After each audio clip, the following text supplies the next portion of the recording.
চাঁদা বেড়ে গেছে। আপনারা দেখেছেন এই পর্যন্ত প্রায় 500-র উপরে খুন হয়েছে, 4000-এর উপরে ধর্ষণ, ইপটিজিং, চুরি, ডাকাতির মামলা হয়েছে 4000-এর উপরে।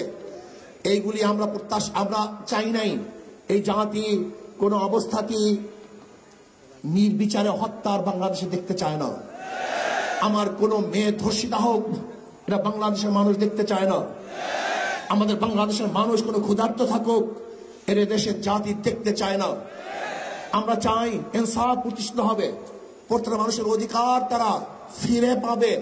যেখানে থাকবে মুসলমানদের অধিকার, যেখানে থাকবে হিন্দুদের অধিকার, যেখানে থাকবে খ্রিস্টানদের অধিকার, যেখানে থাকবে মহিলাদের অধিকার, যেখানে থাকবে প্রত্যেক জেলে তাঁতি কুমার ঋষি চামার প্রত্যেকটা মানুষের অধিকার যেখানে বাস্তবায়ন হবে, সেই রাষ্ট্র আমরা দেখতে চাই।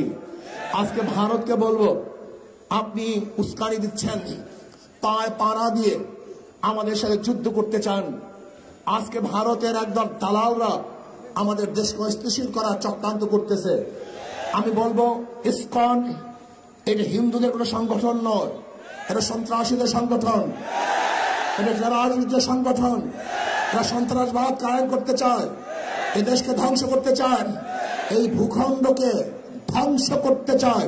আমি অন্তর্বর্তী সরকারকে বলবো ইসকনকে নিষিদ্ধ করুন, অল্প সময়ের মধ্যে ইসকনকে নিষিদ্ধ করুন। আর ভারতকে বলবো, আপনি আমাদের সাথে যে যুদ্ধ করতে চান, ভারত কোনদিনই আমাদের সাথে বন্ধুত্ব পরিচয় দিতে পারে নাই।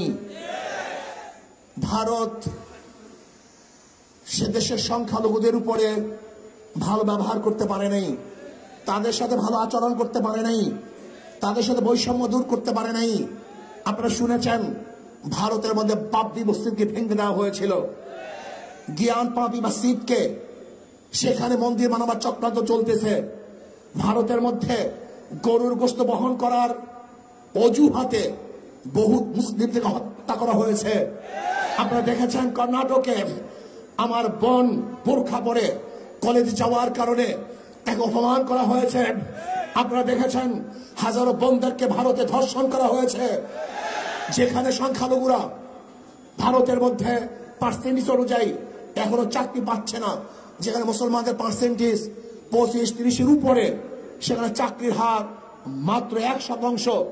অথচ বাংলাদেশের সংখ্যালঘুদের হার কত আর চাকরির হার কত আপনি জানেন?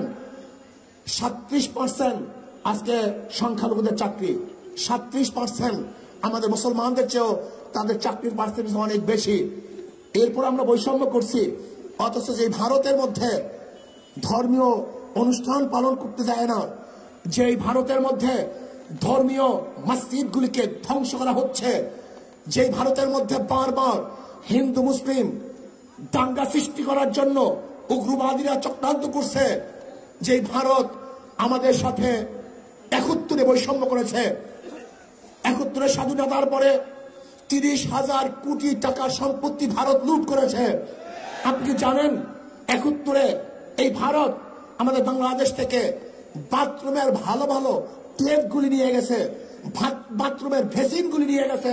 যেই ঘরের মধ্যে ভালো আলমারি ছিল, সেই আলমিরাগুলো পর্যন্ত ভারত নিয়ে গেছে।